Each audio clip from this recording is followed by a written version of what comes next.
Sebuah bangunan 3 lantai roboh di Jalan Sampora, Desa Sukamenak, Kecamatan Margahayu, Kabupaten Bandung.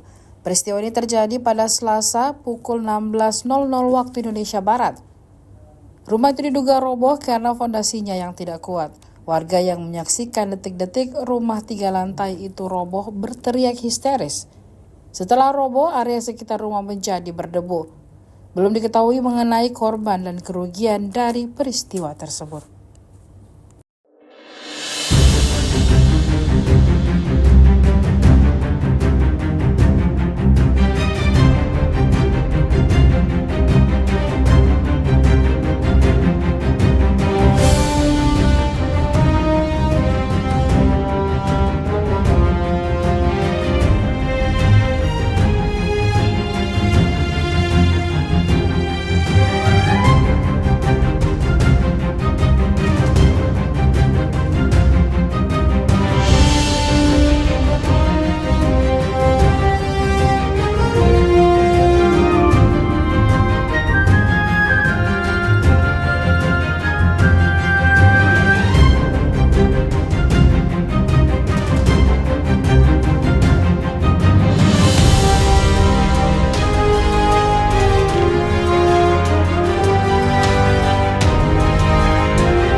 Download Tribun X sekarang, menghadirkan lokal menjadi Indonesia.